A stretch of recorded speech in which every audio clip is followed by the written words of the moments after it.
It was at this moment that he knew. He bucked up. Welcome. You're listening to Bucked Up with Sam Buck. Fucked up. Now you fucked up. Now you fucked up. Now you fucked up. Now you have fucked up. You have to play that at your wedding. I'm never gonna get married then. It's gonna be the my bride's mom is just gonna be like, I knew you should have never married a comedian. My dream wedding plan is to do the I Would Die For You dance from Purple Rain. You have a Purple Rain t-shirt? Are you It's just a It huge... just reminded me of that. That's always been my with like the fucking he's licking his nips and stuff. Like, And you have to have the grills in. oh god. What is my girl gonna say? It's got to say something. Oh, I need money, you know? You could have Frigid Giant. It's too cliche. To have your own name in your mouth. It's too plain. And you can be like, keep my name out your mouth because it's already in mine. Done. All Let's do it. Mike, set it up. Set it up tonight. We're getting it done tonight. For the 3 times someone says that to you. I'm gonna be 75 with fucking gold and diamonds just dripping out my mouth. It's gonna be great. That's good. That's gonna be boss. I hope. Like, old people now kind of suck. Like, we need fun old people. Just now? Old people for a long time have sucked. They just suck the life out of everything. Yeah, but we need fun old people. We need old people like dropping fucking X and listening to fucking Young Dolph. Pretty soon. Man, right. Thank you for coming on. You're an amazing artist, amazing rapper. It's an honor to talk to you. Thanks, man. Appreciate that. I'm glad to be here. I'm in Buffalo because I went to the Buffalo Kids store and we were in there, and you have a comic up, like a West Side Gun comic up. I sure do. And it takes up, like, that's a main focus. Yeah. And the amount of people who take pictures of that compared to any of the other, like, amazing art there. I mean, yours is amazing, but it's a focus point. Yeah. That's kind of how I planned it to be. That's when we were setting it up. You know, he gave me carte blanche in the building. You know what I mean? I was one of the first people to hit up. So the way it worked out was he needed a bunch of sign work and stuff. So he came to my shop. It was funny because like that dude's an early riser. Like I'm a late dude. Like Me too. surprisingly, I came here on time, but if it's in the morning, like doors say 9, I'm not strolling until like 10. So I get there and he's waiting in the parking lot and he comes in the shop. I open up the keys, you know, whatever. And he's got a mask on and everything because COVID. And he's like, yo, what's up, man? I'm like, You know who he is when he's in the parking lot? Absolutely. Yeah. Well, no, not in the parking lot. When he comes in, Okay. I open the door, I open the light, turn the lights on, all that shit.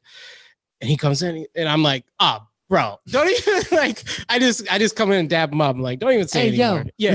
The most unique voice. Yeah. So actually, besides the mural, I did a bunch of other stuff in there too, but like nobody knows about that. I don't like. Oh, advertise. really? Yeah. I've been there pretty much since he opened, since he got the keys. But anyways, so what had happened was, I did a piece for Camouflage Monk, right? Mm-hmm. And well, actually, to even start that, before that, I made a book called Volantis, right? It was like my first comic I ever made. And it got picked up by local press. It was in like local papers and stuff. And through that, Camouflage Monk hit me up. And I did a album cover for him for a joint he did with like Conway and Your Old Droog and Huss Kingpin. I want to say Mock Holly might be on it too. I'm not sure. But anyways. What year was that? 2017. Okay. So I did a cool like wraparound cover for them. And if you watch like the Griselda on Steroids tour, I'm actually in the backstage with them. I had like this big printout and everybody signed it and shit. And like, oh wow, I'm talking to Wes, I'm talking to all them, whatever. So anyways, from that, I got commissioned to do another kind of like comic panel piece for Westside. It was just like a private thing. I did a Hall and Nash, like kind of the same layout and everything. And so he knew me when he came in the store. He was like, oh yeah, you did this. And I had a bunch of prints on me and I was like, yo, give these to your kids. You know what I mean? I gave him a bunch of prints. And he comes back in the store. He's like, yo, I want you to do a mural. And I was like, done. Yeah. What? Done. Like, yeah. Done. So So yeah, so I told him, you know, I kind of work from a script. So like you gotta give me some direction.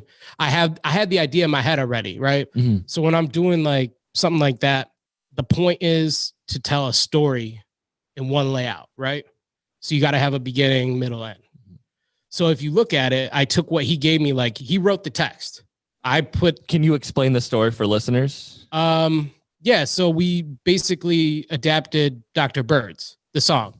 Or is it Dr. Bird's? Yeah, it's Dr. Bird's, Yeah. right? So tell Virgil, write brick on my brick. You know what I mean? So the whole point of the mural is that, you know, Griselda's at a wrestling event downtown, showcases your location. We're in Buffalo. You know what I mean? They're watching the shit. They notice that Virgil's there, but Virgil is under the trance of fucking the evil Dr. Bird. So that was fun because I got to design him. I knew exactly what I wanted to do. I wanted to take like the art style from the actual Dr. Bird's restaurant, like the sign. It's got like this like funky, like red and yellow kind of like pattern kind of thing. Yeah. So I gave him like this weird, like doctor / like chef coat with like these like flame trails and shit. And Yeah, I the just made long him, white coat. Yeah. and I made him just look like an asshole. You know what I mean? Like I wanted him to look like that guy you just don't want to cross. Mhm. And it's not because like he's gonna kick your ass or anything. It's just because he's a fucking like life drainer, you know? Yeah. Like just a hater kind of dude, you know, like me no fuck with them dudes. You know what I mean? Like I just fucking did not want that guy. So, anyways, so they're at a wrestling match, comes across it. They comes across Virgil. He wants to, you know, get Virgil to write brick on his brick. So that he's got that custom piece, you know. Dr. Bird stands in his way, so they have to wrestle. Mhm. And Gunn fucking drops the elbow, breaks the spell, and Virgil writes brick on his brick. Boom. There it is. Perfect. Yeah. And it's so brilliant. And it works. It's a full story just in that one thing. Right. Did you had it immediately? Yeah. Pretty And much How long did it take you to draw it up? a minute because the size of the wall, Mhm. I It's knew. huge. Yeah, it's huge. So I knew I had to make it at a high enough like resolution and everything that I could expand it. So I think I drew it like as a 4-foot piece, like 4 foot high. by Had you ever whatever. done something like that before? Not really. Kind of, maybe. I kind of knew what I wanted to do. I Mhm. knew how I wanted to execute it, just because I have like experience doing that kind of stuff. So, yeah, I just I kind of freeballed it, but it all worked out. It took a minute to draw. I'm not gonna lie, just because it's so detailed. Like you can get lost in the details in there. Yeah. for sure. Like every chain has a link in it, like crisscross like links. Your lines. We were talking about this going through tough stuff. Like you are so intricate with your details that every little piece, no matter how mundane it is in the overall grand scheme of thing, you just have to pay attention to it. Yeah, my goal when I make art is for you to get lost in it. I want you to keep returning to it. You know what I mean? Like, I don't want to make something you just kind of glance at it. I want you to go back and analyze it and find something new, so that it has more value that way. In my idea. So it took you. How long did it take you to make? To draw. On and off. I don't know. I did it, I think, within 2 weeks, but I wasn't doing it like full time. I would chip away at it. Yeah. Yeah. And then when you presented it to him for the first time, Mhm. how did he react? Well, I would text him like layouts of it. Mhm. So like I'd do like a sketch, and then I would, as I progressed, I would give him updated shots of it. Because I did it digitally. I didn't draw it by hand. Mhm. I mean, I drew it by hand, but I did it on with an Apple Pencil and shit. Yeah. So anyway, so I was just updating him, and he was just, fire, dope. You know what I mean? Dope. That's it. Giving pretty you simple. free reign. Yeah. Yeah. Very easy to work with. Cool dude. That's Love him. awesome. Yeah, love What him. else did you work and do in that store? You said you've done a lot of other stuff. So I did the scorpions on the outside windows, Oh, wow. and I did the fuck next week sign. Shout and I out. did the Libby's lemonade. So yeah. Shout out Libby's Lemonade. Yeah, I want to say delicious. it was delicious. Not for nothing. I thought it was going to be like a little like, Mhm. oh, you know what I mean? Not worth the hype. Oh no, But no, banging. it's delicious. They were giving out free samples of a new one, and it was, man. Did you get so the good. strawberry one? Yeah, it was the strawberry one. strawberry's fire. Yeah. Mad like syrupy. It's like super sweet. Is Yeah. that is cool.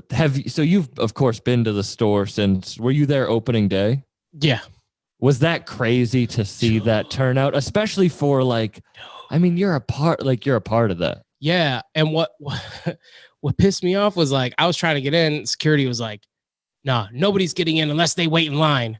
And I'm like, I see Skis. I'm like, yo, what's up? You know, I see Monk. I'm like, fuck this shit.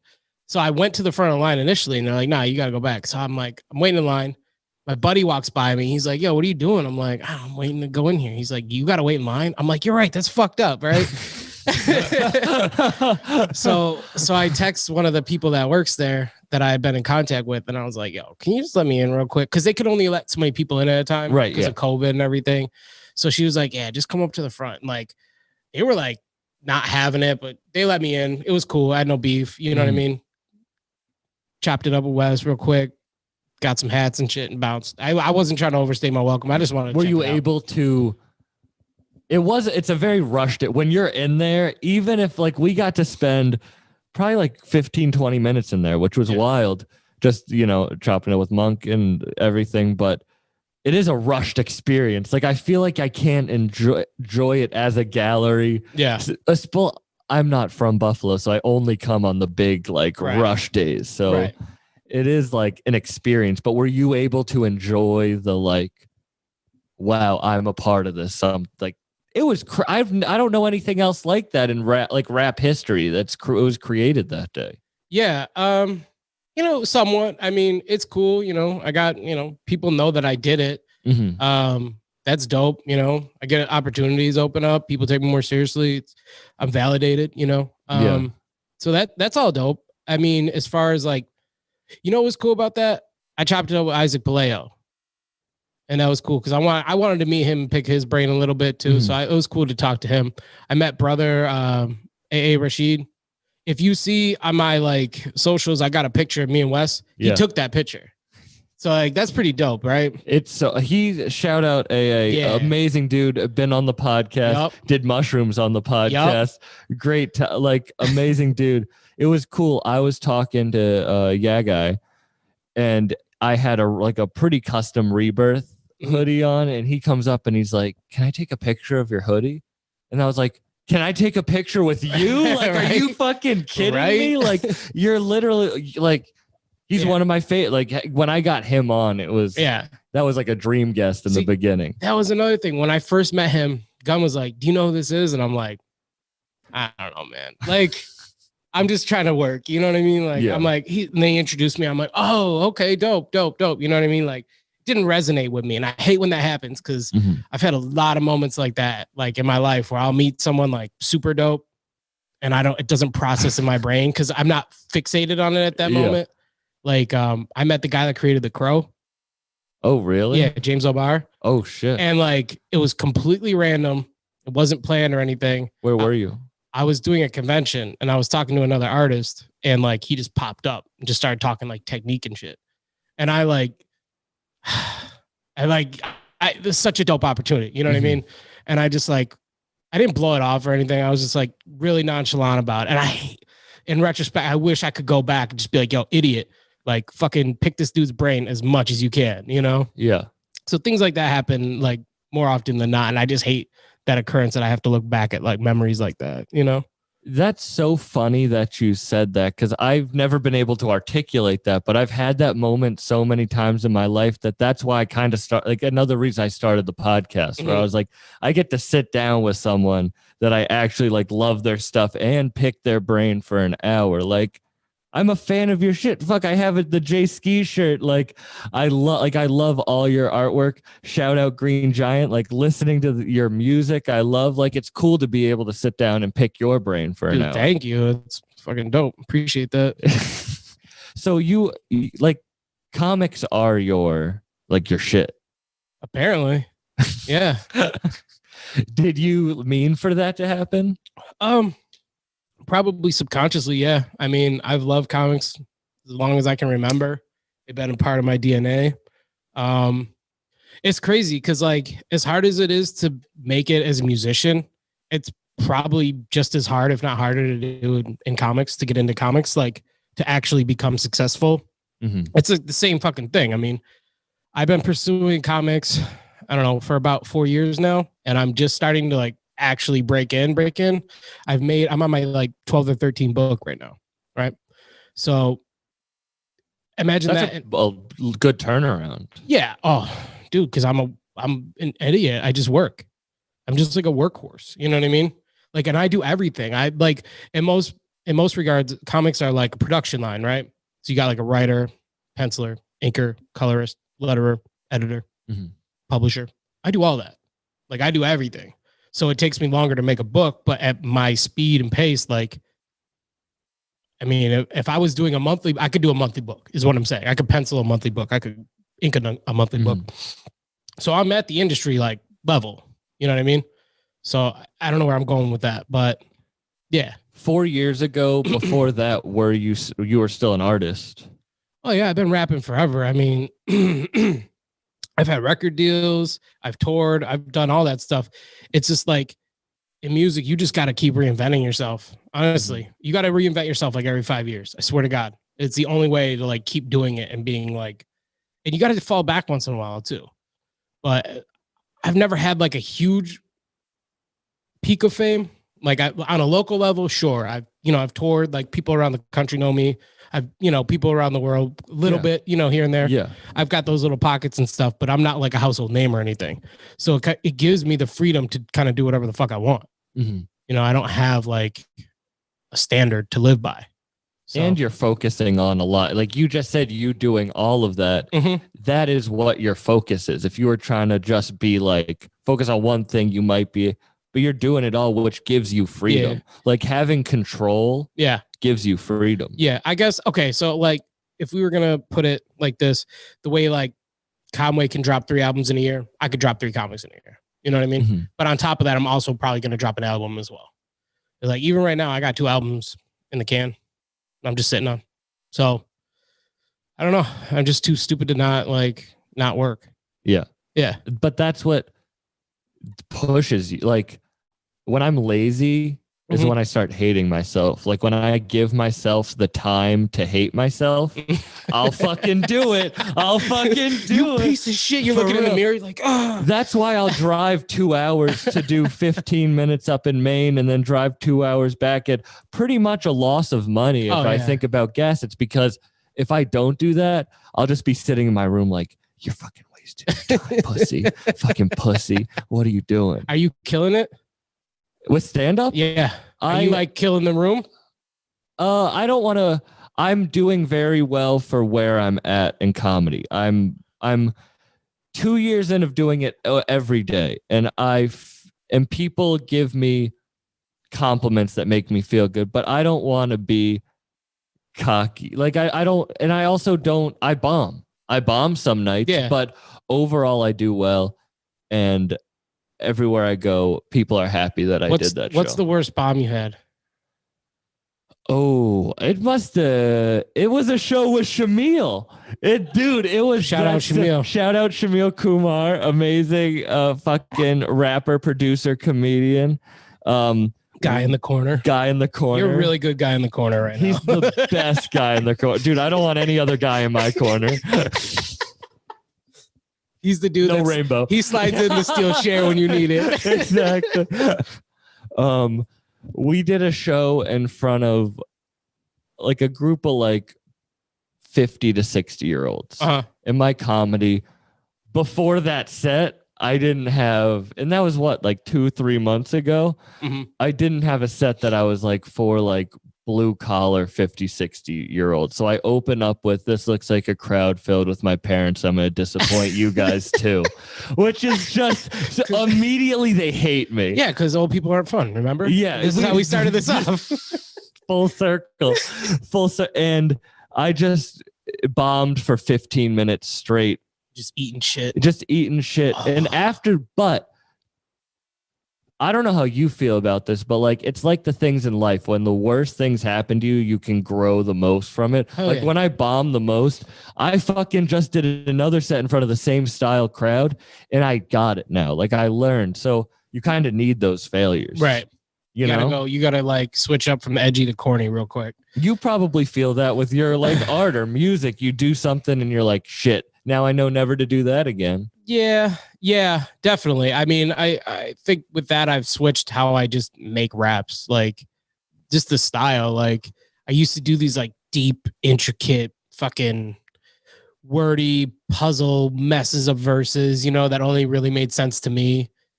Yeah. It's like, I don't know what he gives a fuck. Like, Yeah. drop that fucking you got to make it captivating. Like think about how Benny writes a verse, right? Like when he's telling a story, you don't give a fuck what he's saying. He might be saying the same thing he said in the song before. It's how he says it. He might that's like, rhyme the same word 3 times in the verse. whatever. It I don't doesn't care. matter. Exactly. If it's just the way it hits, it clicks emotionally, and that's just that's what you got to do to connect with people. It's like, and I hate that, especially no offense, white rappers.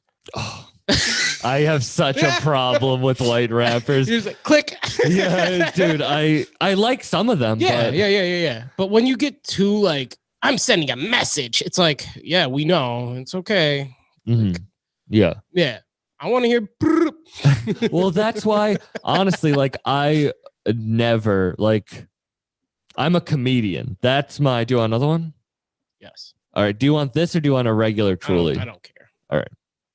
They're Trulies. I mean, perfect.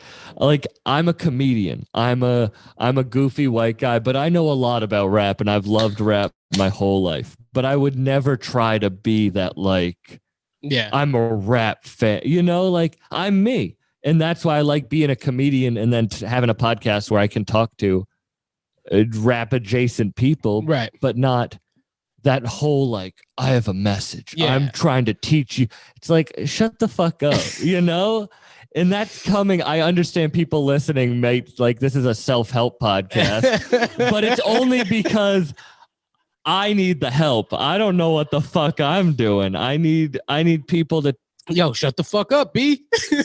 Dude, I'm 23 years old and I'm worried that I'm creating something good, but that I'll ruin it. Because I'm 23, because that's like what I said earlier. Yeah, that's if I told my early self like what you'd be doing now, I would have fucked it up, and like more than I have. Yeah, and I'm so scared of doing that now. Fuck it up, dude. But I don't. Yeah. No, you gotta fuck up. You gotta. If you don't fuck up, like you don't keep it. You know what I mean? You gotta fuck up. You gotta like face the fact that you may lose it to fucking really value it, right? Yeah. Ever lose a girlfriend you really loved? That's what started this podcast. There you go. Yeah. It's you gotta have that fucking like cataclysm that's just like, all right, back into it, You gotta have that. I like intentionally fuck up just so I can like not fuck up that same way. Like, do you know who Doomsday is? The like comic character? Yeah. Mm-hmm. Right. So he gets stronger every time he fucking dies. He can't be killed the same way twice. It's like, take that and run with it. You know what I mean? When you bomb, you're never going to bomb the same way twice, right? Yeah. There you go. You learn from that. Yeah. Was there ever a point in your life, and yes, you might say there are many, but a real point where you were going to give up on like your dream? Oh, yeah. All right. You ready for this? This is sad. You ready for the sadness? Okay. So I get a record deal, right? Mm-hmm. How old are you? I don't know. It was about 2012-ish, we'll say, around there. I had quit rapping because I had like kids and stuff, and I had like just gotten back into it. And I started like really branching out with people and like getting a recognition and stuff. Like I made a track with Rick Hyde back then. You know what I mean? Like that's how. But so I did a project called the River Tam EP. And that was like my return back, right? So I had producers from Russia. I had producers from Cleveland, Pittsburgh, like kind of all over. Mm-hmm. And I was like, all right, so I proof that I have like can reach out. You know what I mean? Yeah. And so I get a record deal. I put that project out first. They wouldn't put it out, which I was like, you're signing me. I got 2 projects right now that we can drop. They're like, whatever. You know what I mean? You're going to make our album. You're going to make an album for us under this banner and this shit, whatever. So, okay. So I dropped that project, gets acclaim. I get better. I drop another project. I drop a mixtape with my buddy, Mike, and it's fucking dope, right? It's just super hard hitting. Like we're going back and forth. We're producing it. It's like a mixtape too though. And like, we're doing shows and everything. So I start working on the label album or whatever. And at this point, I'm going to South by Southwest. I'm touring. I'm on the road. I'm living it. Like, this is what I do. This is what I do for a living. This is what I do. And so I make this album. Like, dude, I made this shit in like a shooting gallery. Like, I'm not even kidding. There's literally electric wires coming from the basement inside of like this little studio we have set up. There's like fiends in the living room. They're heating the house with just the stove. The stoves are on 24/7. Yeah. Like that's how the house was heated. Yeah. Like crazy. Yeah. So I make this album and it's like, to me, it's dope. You know what I mean? I cover all the aspects. I kind of switch it up. I'm working with different producers. I got my dude, Fresh Kills from Toronto on there, who's like a beast of a super producer. He's a road dog. He's the guy, you know what I mean? And I deliver it and, you know, we get some shows. We're booking, you know, we're pressing it. We're doing all this stuff. And I think I'm going on the road again. And I do another tour and we end up canceling like half the tour and just chilling in New York for like 2 weeks. Just fucking off, not making money. I have no money coming in. You cancel the tour, the label cancels the tour. Partially the label, partially the other people I'm touring with. Cause like we ended up getting like a spot in New York for free, right? So we were like, drive up to Maine to do a show. Nah, we'll just party in New York for a week. Okay, whatever. It was fun, you know what I mean? So anyway, so I do that. And like, I just got really like, I felt like they gave up. Like they didn't help me push the album that I like worked so hard on and stuff. And I just like kind of gave up. I just started making beats. I got real like depressed and stuff. I just was like over it. You know what I mean? Mm-hmm. This is probably my 5th or 6th project at the time, musically. And I ended up breaking my back like months later. How do you break your back? I fell through a ceiling, fell through a roof. How did you fall through a roof? So I like went up, I had to work, right? I got a job and it was like my like 2nd week on the job. And I go up in this roof and like the fucking floor just collapses underneath me. So I fall, I break my back, break a couple vertebrae and stuff. And I got a back brace on for months and I'm just eating fucking pills like nothing. You know what I mean? Like they're prescribed to me. And I tell the doctors, I'm like, yo, I don't want painkillers because like they're addictive, they're bad. I'm like, I have anxiety. Like I'm scared to like walk, right? I'm scared I'm gonna fall like on the ground. You know what I mean? Like I have like some weird kind of PTSD kind of thing. So they're like, yeah, well, we'll give you somas. I'm like, yo, you're not listening to me. I don't need somas. I'm like, I'm fucked up enough on painkillers. Like I don't need more painkillers. I need fucking like something for my anxiety so I can like live. And anyways, it just got real dark. And then I was drinking a lot and like, I was out of work. You know what I mean? I wasn't doing anything. I was depressed from music. I was bad on like pills and shit, like I said. And it wasn't like any fault of my own. It's just how the nature of that process goes. You know what I mean? So I had to break out of that. And it was just, man, I just didn't want to do anything really. And it was actually that time when like shortly after is like when CG started like hitting me up like, yo, let's make music. So if you listen to our the first track we made is called The Big Lebowski. And I'm like rapping about like throwing up in the shower. Like I'm falling over in the shower, throwing up on my towel. I need to swish it every hour. I don't, you know what I mean? Like, that's real. Like I don't fabricate anything in my bars. Like everything you hear from me is real. And I'm holding back too. Like there's other shit that I just won't even rap about because it's so out there. People probably wouldn't believe it. You know what I mean? So I'm not even going to like open that can of worms. But so as far as a dark spot, it was like that, the deal with the label, like them just fucking like falling off the face of the earth where I was, you know, dependent on this. I was depending on touring. I was depending on music. You know what I mean? Yeah. I'm really doing this. And then it was just like complete halt, nothing. And these two big systems are fucking you over. The label that's supposed to have your career and the fucking medical field that's supposed to have your health. Yeah. Like, yeah. And a lot of people don't pull themselves out of that. Well, another thing that happened, and that's how I started the comics and stuff, was that my friend, Brandon Pesco, we were doing videos. Like we were doing rap videos before like a lot of people were. He was my camera guy. You know what I mean? Like if you go in the history of like Buffalo rap, like, yo, I'm one of the first people to like be doing videos regularly. Anyway, so he was a photographer, videographer, and he was doing like a challenge where he'd post a new photo every day. So he did it for 100 days straight. And he was like, yo, you got to do this, but like draw. I'm in a back brace. I ain't got shit else to do. So I did 100 Marvel characters in 100 days. And like, I taught myself discipline to like fucking sit down, do work, get better. you know, do it every day, be consistent, have that work ethic. You know what I mean? So that's kind of like how that started too. Were So, you drawing before that at all? Yeah. I mean, I went to school for art. I was always doing art. Always. What were you doing first, rapping or art? Simultaneously. I mean, I've been rapping since high school, probably middle school actually. Yeah. Yeah. But not seriously. I started taking it seriously in like 2006. And art pulled you out of that dark play, like the drawing the 100 characters. Like, I mean, it gave me something to do besides like eat pills and like drink tequila. that's, I mean, but that's how you find the thing. Like, I got in a really bad hockey accident to impress a girl.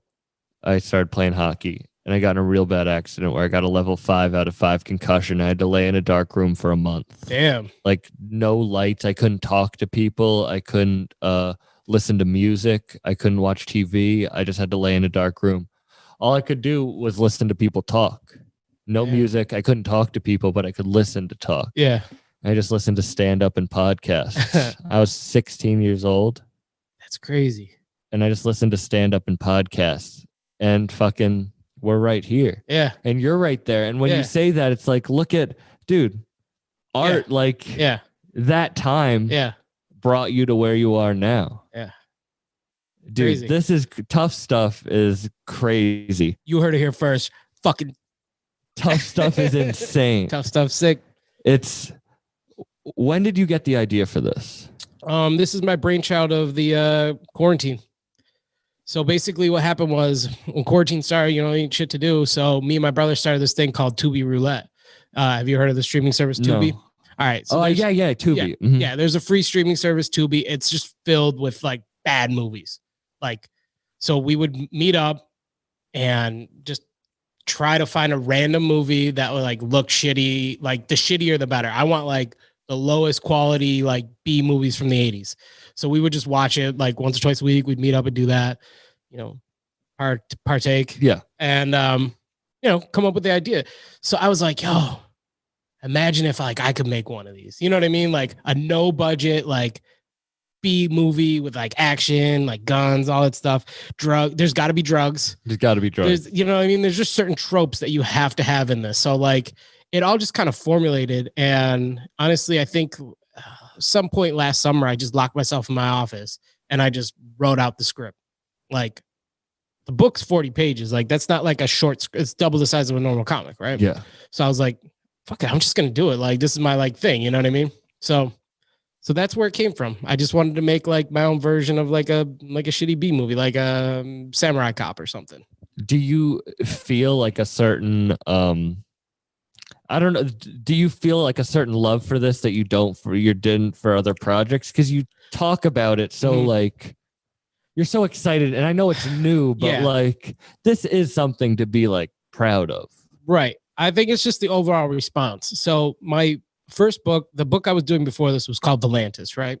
And I'm still doing it. I just don't have the time to do it, to draw it right now, actually. That's what I should say. I still love it. I'm not abandoning it. It's nothing like that. It's just like I grew smarter, right? This is my second chance. Most people don't start doing comics, like start doing a series. They'll do like a one-off or a two-off, you know, something short, something that they can get done, accomplish, get a collected version, call it a day. So I was like, no, I'm doing this fucking epic saga. It's like in the future and there's like technology and like I'm developing it and like I'm researching, you know, because I research engineering to like create the world that people live in. And like it's a very developed thing too. So I'm definitely not abandoning it, but just the overall reception for Tough Stuff has been nothing but positive, like overwhelmingly a positive. And like I said, I was up till 4:30 last night just writing, and I can't tell you what part of that it's for, you know? Yeah. But like, yeah, this is going places and like, it just resonates with people. So like, I can't not work on it. You know what I mean? I can see this crossing over into other media, you know, cartoon, TV show, something, movie, whatever. It's there. Like, I find something from it. Like I just developed it so properly that like, it can branch out in so many different directions. Did you feel that immediately? Yes. And you just said you find things in it. You want an example? No.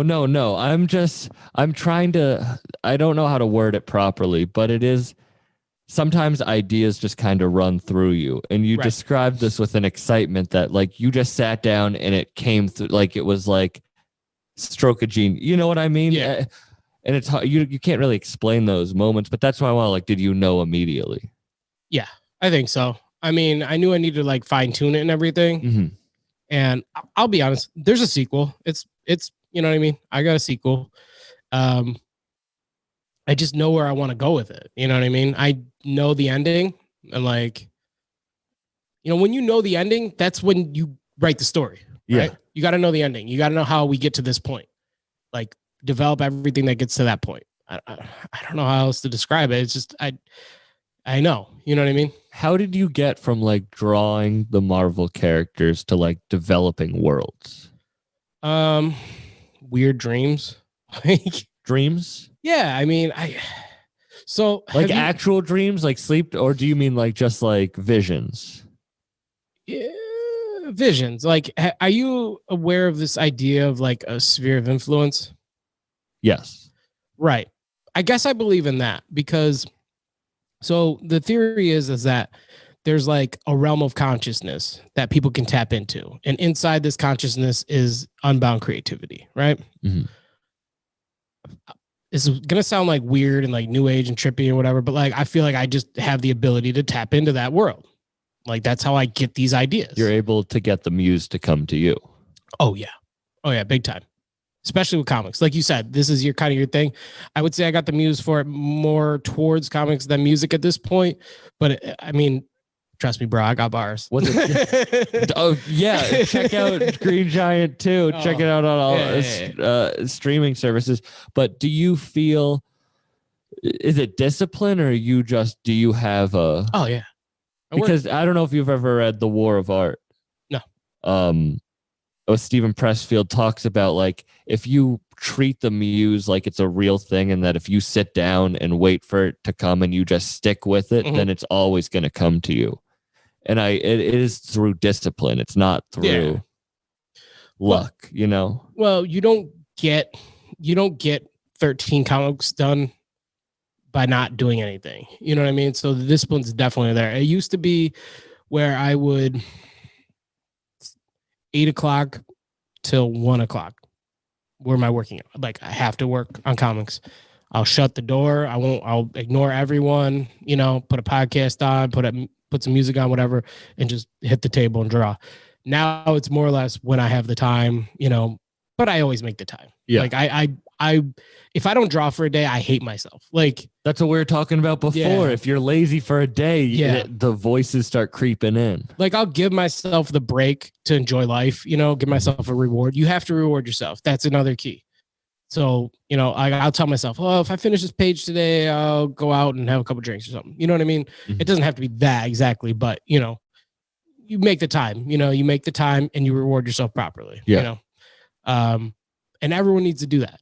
No matter what you're doing, you work a 9 to 5 and you like have to suck dick 40 hours a week. You better get a steak at some point throughout the week or, you know, whatever, ice cream, something, you know what I mean? You got to treat yourself. Or you start or you start hating it, you know, like you get through that time where you're just pushing too hard and you don't give yourself. You're going to burn out.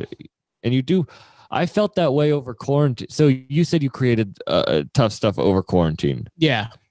But I didn't start drawing it till like February. And what really sucked was, okay, so I was always going to do a Kickstarter, right? I was always going to do that. And knowing that I had the thing going with a gun, I knew there was going to be a lot of like momentum based off that. So I was going to coordinate the release, the Kickstarter with that. I just thought it was going to be later on. And, you know, he posted like the mural I did. And I was like, all right, fuck it. Tough stuff. Boom. Do it. You know what I mean? Drop the Kickstarter and it ran and it worked. The unfortunate thing was, and this is why I didn't push Green Giant too super hard, is not only did I start the Kickstarter for Tough Stuff, but I got COVID. And I got hit pretty bad. Like I was out for like 2 weeks straight. Oh shit. And it was right when I started the Kickstarter, right when I started drawing, and right when I put out the album. Oh. I like all at once. Yeah. That's life. Yeah. I mean, like everything happens at once. Like it hit you bad. Yeah. And you weren't able to promote any of it. I wasn't able to do shit. Like I didn't do anything for 2 weeks. I felt terrible. Yeah. And it was just like right then I was like, all right, well then like I really couldn't do any shows. Like me and CG, like, you know, we want to promote, we want to play shows. We were doing like out of state gigs, out of town gigs, out of country gigs. Like we were pushing like the first Green Giant. So, you know, obviously we're going to do the same thing with this one. And this is a better record. You know what I mean? Yeah. Like, and we just got kind of robbed of that opportunity. And now that the album's been out for a couple months, it's like, do we still get that chance to do it? Like, of course we do it to some degree, but it doesn't have that like that newness to it. You know what I mean? Yeah. How did you guys meet? Because you said it was right around 2012. It might have been later than that. 2014 or something. Through the record label, we were doing like a Wednesday event at this bar. And like it was actually Mad Dukes. I don't know if you ever heard of him. He raps too. Yeah. So he was hosting like a Wednesday night like kind of party thing through our label. And you know, they'd like spin like a alcohol wheel and shit. You pick like shots or whatever. So we were there like every Wednesday. We were kind of like local celebrities, whatever. And I would once in a while bust through and be like the host, like when he couldn't make it or whatever. I didn't like it. It wasn't suited for me. You know what I mean? I'm kind of introverted. I'm not like a fucking like, yeah, let's party. Like I like to party and shit, but like I like to like just chill. You know what I mean? So anyways, so he just came to those all the time and he wanted to work with Dukes. He did a couple tracks to them. He always wanted to work with me. And like, eventually, like, you know, he just started coming to every show. I was promoting shows too at the time. So I'd bring in out of town acts that I knew from touring and stuff, give them a spot to rock, pay everybody. I'm one of the only promoters that like would pay people. Like you can literally ask. I always paid someone something. You know what I mean? Like I would get the door money. Boom, here's your cut. Like I'm not fucking like, even if I left empty handed, like I made sure everyone got something. Right. Cause they're giving their time. Oh yeah. But like you would It's never like comedy. You would never get that though. Before that, you would never get that. The people that put on shows, they were never paying the performers ever. Even if they had like a sold out place, they would never do that. Oh, you're selling tickets. You make $2 off a ticket. It's like, cool. Made like $40. Sweet. Between like 3 people. Yeah. Like, on. Nah. But so yeah, so we just met through there. He would just come to shows, come to all the gigs we were doing around, you know. And you guys have a great chemistry musically. That's what people say. That's what people say. Did you start like working together immediately, like or were you just doing shows? So we did this track called Big Lebowski, and the one you're talking about throwing up in the shower. Yeah. But yo, it was a jam though. It was a bop. Like it got a lot of play around here, and like people knew it. They liked it. They're like, yo, you got punchlines? I'm like, yeah, dude. Where you been? You know what I mean? Like, come on. And it just kind of clicked. And then the one day I was like, yo, CG's green. I'm giant, Green Giant. Like, duh. Like, how do you not do that? It's so smart. You know what I mean? So I just texted him like, yo, Green Giant. He's like, I don't know if you've interviewed CG. You met him. He'll do that. He'll just be like, Yes, yeah. Dude, I have to. Oh my God. Shamil, I feel like you have to come in for this story. We went over CG's house yesterday and there was this, I don't even know how to describe the collection.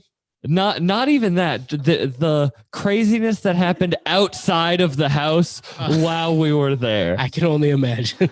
So we're standing in his driveway and the house on the other side just screaming. Yeah. Like bloody murder, the entire conversation, whatever. Then there's a security guy who comes up. He's like, I'm on an internship from Florida and I'm here to sell you security systems. And we're standing in the parking lot fucking in the middle of a conversation. He's like, sorry to interrupt, guys, but if I put an orange sign in your lawn, then we will pay the whole cost of your security. Like, you're going to rob this place. Oh like, my God. Oh my God. It was just. If you see the video for The Coldest, if you watch early in the video, or is it late in the video? I don't know. At some point, you see this haggard, like white lady with like gross blondish hair. Like she's obviously a fucking crack whore. Like clear as day. If you watch that in the video, that's like right around the corner.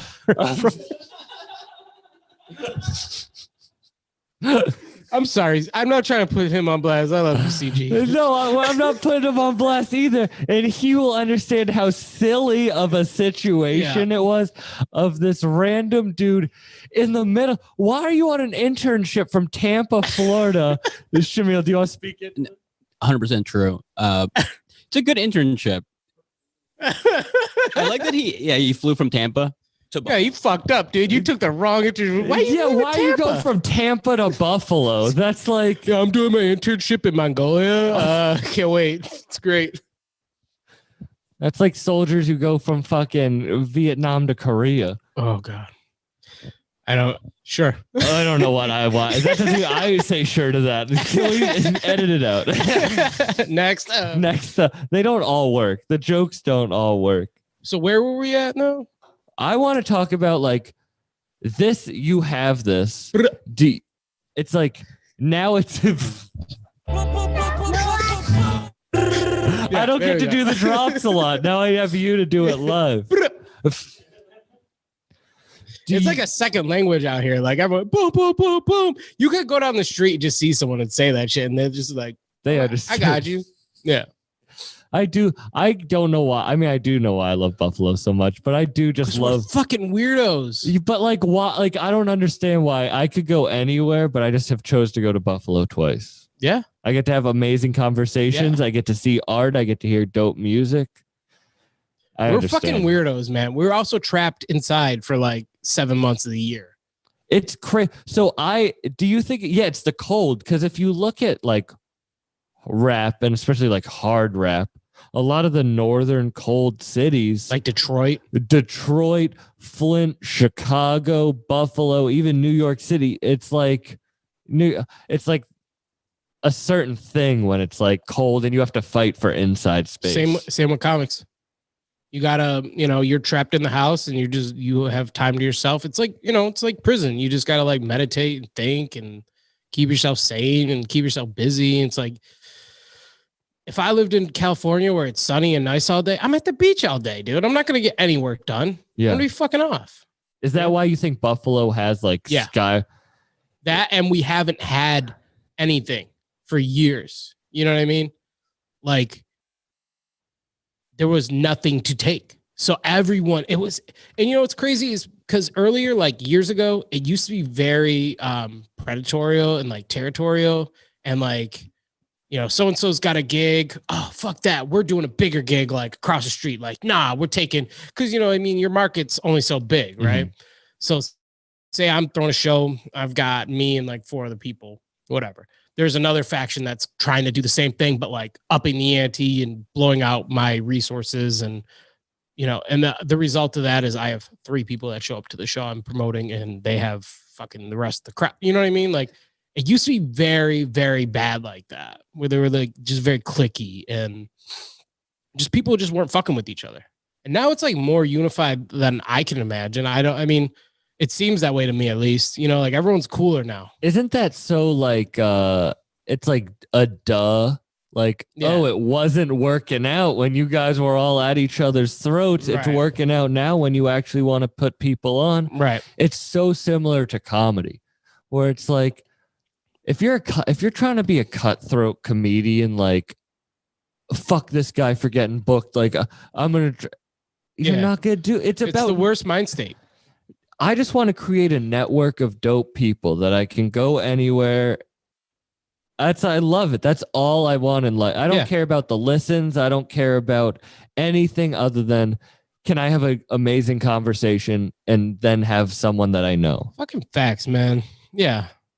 I'm all about that. The one exception, if you're whack, if you're like really whack, like I can only do so much for you. I do understand. And there's a lot of whack people out there, but like, I don't give them my attention. Well, then it goes back to what I was saying, dude. Fuck up so you get better, right? Yeah. I didn't make a million great songs, I made a bunch of whack songs and I got fucking dissed for it. And that's why I got better. You know what I mean? Like, that's how it works. If you're not good, fucking work on it. Yeah. You know? Like it's not a personal thing. Like you're just not there yet. And people have to realize like everyone, like not everyone, but people have this like sense that like they deserve more than what they earn, right?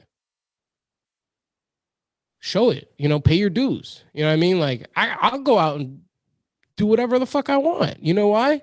I've been doing this shit forever. And like, can't nobody tell me I didn't do what I did. You can't take anything from me. And at the same time, I don't give a fuck. So I fucking got like diplomatic immunity in some form of fashion, you know? It's you became undeniable. When Right. you look at, when I read tough stuff, it's undeniable. Right. When I look up, when I go to Buffalo Kids and I see your mural, it's undeniable. Facts. That's all you can. When you're like, oh, I deserve more, you're not undeniable. Right. Because if you're undeniable, then you deserve everything you get. That's, yo, you hit the nail on the head right there. And at the same time, though, I'm still humble about shit. Like 100. That the whole point You know what I of mean? success isn't talent. It's time plus consistency. Right. If you can be consistent over a long period of time. Yeah. I've never missed an episode of this podcast. I'm 70 something episodes Hell in. yeah. There's episodes I hate. I'm going to put them out because I'm staying consistent. I don't miss. Right. You could write a comic a month. Right. You do music, you write this, you drop one project for a little bit, not to fuck off. Yeah. To create something that your mind told you needed to. Right. Like you're consistent. Thanks, man. Consistent at kicking ass. That's going on my like fucking like gravestone or something. Consistent at kicking ass. Yeah, I'm not gonna get buried though. I think I want to earn or like scatter my ashes somewhere cool, or Where like you mix it in ink. Put it in a No tattoos. who wait, it was a cool idea for a split second, and then I'm like, who the fuck would want you in their tattoo? Have you ever seen that movie? What is it? Antivirus or something? Antiviral or something? There's like this weird movie. It wasn't that good, but like these people buy celebrities like herpes and like they're like weird. Yo, No. Have you ever heard of this movie, Shamil? nah, he's looking at me He's like the man in the corner. yo, you right lost now. me just now. Yeah, so they buy. I'm just spitballing here. I'm not even like so being they're serious. buying. But they'll buy like literally like they'll buy like Lindsay Lohan's like herpes or something, and like they're like walking around with like a cold sore on their lip, like yeah, I got this. Like it's like the new fad. It's the new fashion, right? It's fucking weird. That is weird. Oh, why? Someone will fucking get my ashes tattooed in them. Maybe I don't know. I'm kind of going I'm just off on trying this. to. We're getting serious, Bro, on you this. can't do this. You can't open these doors in my brain because I don't know what's going on. All right, Yeah, I was thinking, if you got yourself like painted into a mural, that it's would been be done dope. before. Oh well, then fuck it. Yeah, Throw your Actually, body into the you know, ocean, Osama bin Laden Kiss style. did that shit. They're Kiss- alive. No, they pricked their blood and they put their blood in ink that went into a Kiss comic book back in the 70s. Oh really? Yeah, which like Kiss sucks, but that's a dope thing. My dad will be listening to this episode, and he loves Kiss. Their music, come on, man, justify their No, I'm music. just to me. kidding. I'm No, kidding. no, you're not. I mean, he won't be mad, but he does love Kiss. But I love shitty. I love rap that you probably would think is shit. Throw it at me. Do you even know like YNJ from Flint, or like I love Playboy Cardi, I love Lil Uzi Vert, I love Moneybagg Yo, I love Young Dolph, I love. Yeah, I fuck with that shit. I just like all Young rap. Dolph is like the like southern like new like The Memphis shit. yeah, but he's like yeah, I like that stuff. I like the same stuff, but like older, like throughout the generations. Like Do you have a top three? no, don't ask me that. I like. Have you ever heard of This Ghetto is Mafia? my show. I'll Have you- ask you whatever fucking questions I want. Have you ever heard of Ghetto Mafia? No. Have you ever heard of Nacho Picasso? No. Let's see. Not. Have you heard of Nacho Picasso or Ghetto Mafia? Ghetto Mafia is That like sounds vaguely late familiar. 90s, like Atlanta, like trap, like proto trap. Okay, so I was like, I know a lot of like the 3-6 Mafia, like Yeah, the more like the Memphis style fuck instead with of that too. Atlanta from the I like all 90s, that like Koopa, fucking all that weird shit from Dude, that era. I'm all about it. Like, throw that stuff at me. You know what I mean? Like, Yeah. people, I think people wouldn't expect me to like that kind of stuff. I wouldn't. Like 98 Cash Money, 99 Cash Money. Come on. So 400 degrees. Like, Wayne and West Side are my two favorites. yeah. Those are my Okay, two. I word. don't not the best. Those are my two favorite rappers. Yeah. I like so much hip hop. Like Cool G Rap. Yo, how dope is Cool G Rap has the best flow of all time. I want someone to debate me on that. Cool G Rap, you say best flow of all time? Probably. Like when he comes in, you know what I mean? Like he just we were talking about that outside before you got here. That album he did with 38 Special. He So fucking dope. held his 38 Special. I mean, he's talking. 38 Special. I fuck with talking. Spesh. He's so dope. Yeah. Son of G Rap. Yo, that's such a dope project. And they had Gibbs on there, Mayhem Loren. Like, come on. Do you have like dream artists to work with? That was a weird song. That wasn't in the computer, everybody. That was your nose. Got a little boulder in there or something. Right now, I don't know. See, the thing is, I would pick someone that like no one ever heard of or like isn't popping, and Like people- who? Like Nacho P. I could get Nacho P on a verse like easily, and I just don't like. I don't think it would travel. You know what I mean? But he's so dope. Like he's so fucking funny, and his flows are insane. You know, I've been a big fan of Rock Marciano forever. I was thinking about this earlier. Like, yo, I've been fucking with Rock Marciano since Tony Touches the Peacemaker. You don't even know what I'm talking about. No idea. Yo, you never heard Tony Touch the Peacemaker? No. Bro. Shout out my Bariquas out there. Tony Touch, legendary DJ. He used to make these mixtapes. He still does, actually. I think he just dropped one like last week. But anyways, so Rock Marcy used to fuck with Flip Mode Squad, Busta Rhymes, right? Yeah. They got a cut on He's one still of his signed to mixtapes. Busta, I think. Is he? I don't know. But man, I've been a fan. Actually, back in like whenever he dropped Marshburg, that wasn't a big hit, like at all.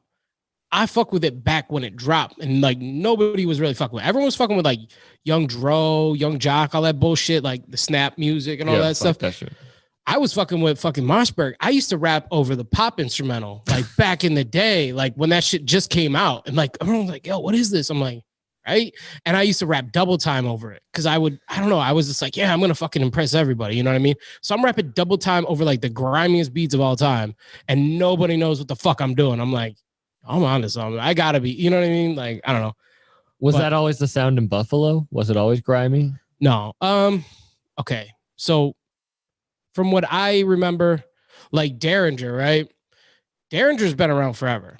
Derringer, before Griselda and all that shit, he was with a group called Pseudo Slang. And was he with Pseudo Slang? I don't know. If he wasn't with Pseudo Slang, he was producing for them. And they had like a very like jazzy, kind of like relaxed, like almost like a loungy vibe to it. So he always had those kind of beats. Like, and that obviously evolved into like the Griselda sound. Yeah. But before it was with this group Pseudo Slang, and like it was dope. You know what I mean? Undeniably dope. To me, that was kind of like the sound of Buffalo, right? That like jazz loop.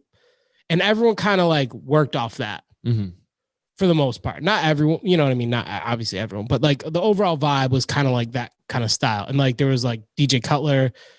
He's more of a cut DJ, but he would kind of blend that stuff into his stuff too. He would do like a mix of that and like funk, little soul, but it always had like that jazz pocket, like as the highlight. So to me, before the Griselda shit hit, it was that, you know what I mean? And it kind of just stayed there for a while. And, you know, obviously Derringer stepped his game up, blasted that, and, you know, the rest is history.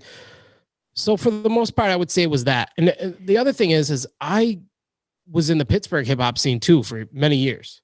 And I was there when Wiz started blowing up. Like I did a show at Wiz before he dropped Black and Yellow. Really? All right. I want to hear about that. And Mac Miller. So Because I was fans of them before they were big too. Like Right. I saw him on tour before Black and Yellow dropped. I saw Mac at tour before So- Blue Slide Park. So my homie used to run like was it weekly? I think it was like every Saturday he would do like a showcase kind of thing. And I was just a young dude just trying to get it, you know. And I would just rap over like MF Doom beats, like the Special Herbs and shit, whatever. And then whatever beats I could find from other people. Anyways, so he had this like weekly joint, and his name was Basic Sickness, and he was cool with Wiz. And like we did some like weird show like out in like a big public park, right? And Wiz was big. Like he was big, but he hadn't blown up. Like he had a deal with, I think it was Atlantic, but he didn't drop Black and Yellow. He had a song called Pittsburgh Sound. I remember that song. He's like driving around in like an Altima and stuff. Yeah. You know what I mean? Like we could have made this joint. You know what I mean? That's off he's just standing in front of like the city Mount shirtless. Washington. Yeah. Everyone shot in front of Mount Washington, man. Yeah. I have a video, same spot, all that shit. So I did like a show in the park. You know, it was like, you know, probably 20 people on the showcase or whatever. I was one of them, you know, but it's dope because like I could say that, you know what I mean? And I saw that scene blow the fuck up, and I was in it. You know what I mean? I was in it, and I was just getting started. It was like so fresh, and I was out tagging and shit, and fucking like, dude, I was just so immersed in it. All I did was fucking smoke blunts and fucking tag fucking whatever and rap, and I was like good, and I was getting traction. Like people were like hitting me up for features and stuff. I'm like 18, don't know what I'm doing. You know what I mean? It was dope. And then, you know, Wiz blew up. His like Rostrum Records blew up. So I was familiar with Mac. I may have done like, I don't know, like a coffee shop or lounge like an thing open with him. mic or something. But I actually ended up opening up for him in Buffalo, and it was terrible. It was fucking bad. You want to talk about me talk about bombing? You want to talk about bombing? Let's hear this. Okay. So there was a battle that was posted in Buffalo, right? So me and my dude Mike enter the battle. There's a bunch of other people. And the first round, you're allowed to like, you know who you're going to battle first round, right? I fucking come up with the meanest bars ever. I destroy this dude. Turns out he's a dude named Spider the God, which I don't know. He's got some tracks that he put out recently with like Camouflage Monk. I murdered this dude. He's part of Struggle Cartel. By unanimous decision. It's just so funny. Yeah, he's part of Struggle Cartel. Oops. Anyways, the footage from that battle has never been released, and it's because the people that put it on had it out for me, and they wouldn't show that. I fucking came with it, and I had the crowd behind me and all this shit. Anyways, my dude Mike ends up winning the battle, right? Not only that, his first round, he has to battle the promoter's like best friend. He murders him like mercilessly. Mind you, before this, we drank like a bottle of vodka between the two of us. So we're fucking gassed. We just go out there wasted and just start fucking killing people. My second round, I eat it. I just ate it. I was like fucking overwhelmed. It wasn't connecting. My boy ends up winning, right? Mind you, he destroyed the promoter's show. The prize for the winnings was like some money and the chance to open up for Mac Miller. So he wins it. My dude kills everyone, kills fucking Dutch Black, who's like, at the time, like a very respected battle rapper. We're nobodies. You know what I mean? So we win, and he has no idea who Mac Miller is. I'm like, dude, like, take this seriously. Like, this is a good opportunity for you. He's fucking off, doesn't really pay attention, whatever. So we open, and he just puts together like a whack set, dude. Whack. He comes out. Mind you, the promoter's boy that he like destroyed, like career ending. He's out in the crowd with a bunch of people. So as soon as this guy comes out, you just hear, boo, boo. I don't come out to the second song. The crowd's already against this dude, right? Man, this is tough. And there's like 1,500 people there. This was like huge. Yeah. This is right when Kids was popping off. And so I come out, and man, it's just everyone. Like, I might as well have just not showed up. You know what I mean? Like, they were already fucking, like, they didn't hear one word from me, and they were just out. Dude, that's the only time I've ever bombed like that. And like, I never want to do that again. And I'm never like, you don't go into a battle unprepared. Yeah. But it was inner shady. It wasn't that we were bad. It was that fucking asshole was in the crowd, and he was pissed because we hurt his, like, my boy killed his ego. He killed his career that night at the battle. like destroyed it. And that's why they don't have battles here anymore. I haven't seen like any battles here. And what am I going to do? Battle my friends? I'm going to fucking hurt their feelings. They're going to hate me. That's why they don't do battles. I'm not going to take it on the chin. Like, I'm going to go. Like, yo, if you put me in a battle, like, we're not going to be friends. Yeah, you I'll have go to go. there. That's how I heard a friend's feeling doing a roast with him, like a comedy It's roast. a roast. But it's a battle. It's the same thing. It's like I'm gonna say the meanest but funniest shit that I can think of. Yeah. That's the whole point of it. Yeah, but battles, I mean, dude, you're losing it in front of everybody. It's the same thing. It's too much It's macho. It's too much macho bullshit in hip hop, though. I do understand. That is the difference. It's too much. Comedy is like jokes, so you can still be like, oh, it's a joke. Yeah. But with rap, it is serious. Like I was talking to my boy Alibi, who's a rapper too. He does a podcast too. He's with the Ryan Show FM, something like that. Anyways, I was like, yo, like, you ever make a song where you like express your feelings, like how you actually feel about something? It's like, no.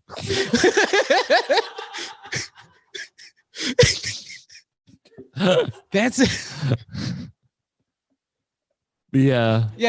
But I feel like that's coming when we're talking about like, oh, like feelings rap is starting to get popular. It is if you're like in that like, oh, what's the dude's name? Who's the dude who died? Juice WRLD? No, the white dude. Lil Boy Peep. Oh, Lil Peep. Lil Peep. If you're like on the Lil Peep vibe, like, yeah, maybe Juice WRLD vibe, be like, yeah, you can get away with that. But like, no, if you just came out with a track like being like, yo, girl, I love you.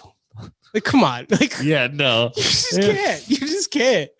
I've done it. That's why I know I bombed. That's why I don't do that anymore. You learn from your mistakes. Yeah.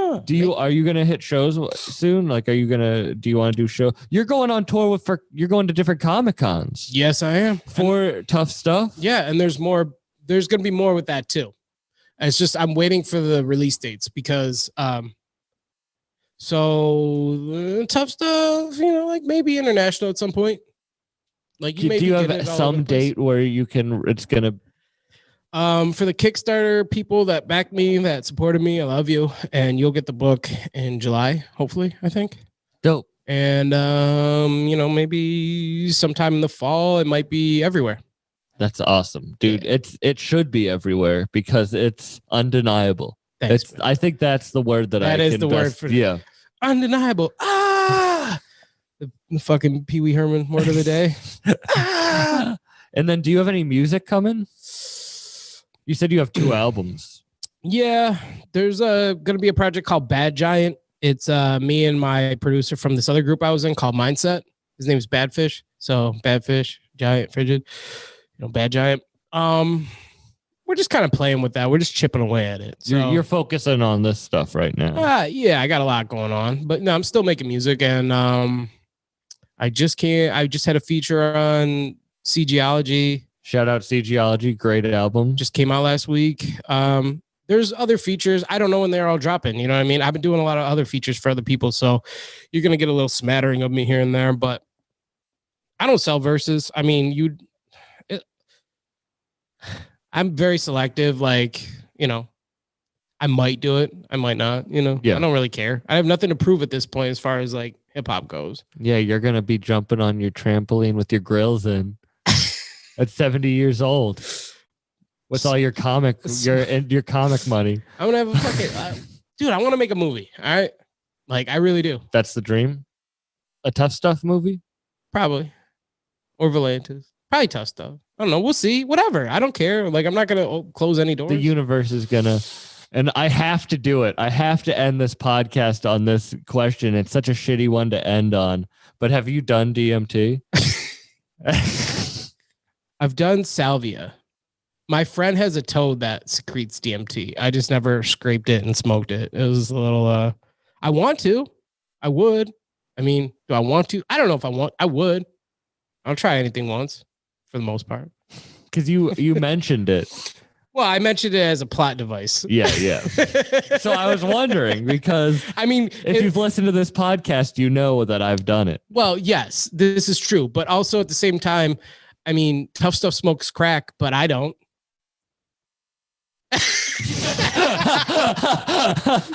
Catch me in the alleyway. It was just you in a wig in the back of that music video by CG's house. You just were trying to divert the attention.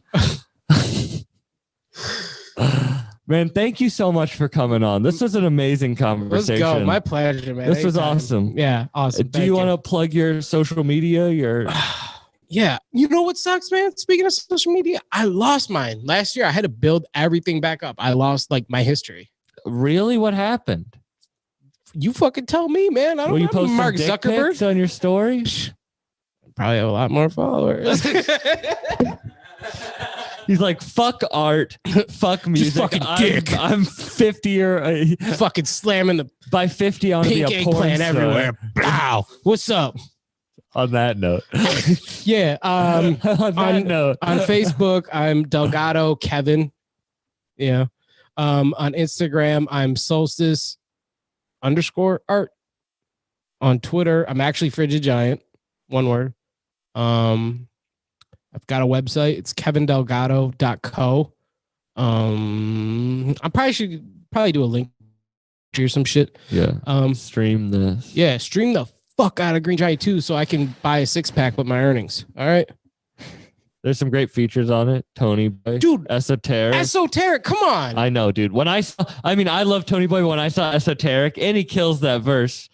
He mentions my comics, dude. Like, it is crazy. That's a flex, dude. That is a flex. Like, and you know what's dope is we made that track while he was like fucking around with like a Doom record. Yeah. This is history. You're part of history. Bro, come on. And also check out the Buffalo And Kid Jay store. Skis is on there too.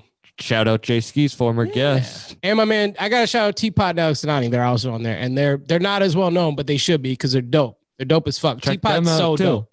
I'll definitely listen to it. Yeah. And go into Buffalo Kids. Check out your artwork. There's still prints, I think, that you can get of it when you're in the store. I think we need a Green Giant 3. You do need a Green Giant 3. I think we need. This is one of the hardest album covers. Thanks. I love it. You should hire the guy that did it. He's what's his name? Good, dude. He's a good guy. I think there He may makes be weird noises with his nose, but there's no smoke crack. There's no septum. All right, I gotta stop before I start spilling all the secrets because I might have other shit up my sleeve that you guys aren't ready for. You don't snitch. No snitching. I don't snitch on myself. Yo, if I ever got like locked up or like arrested or something, I wouldn't say a fucking word. No. I got pulled over before and I got pulled over with. Oh, I probably shouldn't tell the story. No. I almost got in big trouble, and I could, but I would never snitch on a friend. Yo, I literally said nothing, and I got out of it. They're like, you gotta go. For real. Don't give them nothing. Yeah. That's the real fucking. That's the self-help from this podcast. Don't snitch. Just keep your mouth shut. Yeah. They can't use anything against you if you just don't fucking give them anything. And if you, simple. If you're really not doing, if you're just doing what you're supposed to be doing, nothing like you're not hurting anyone. Sure. Everybody love everybody.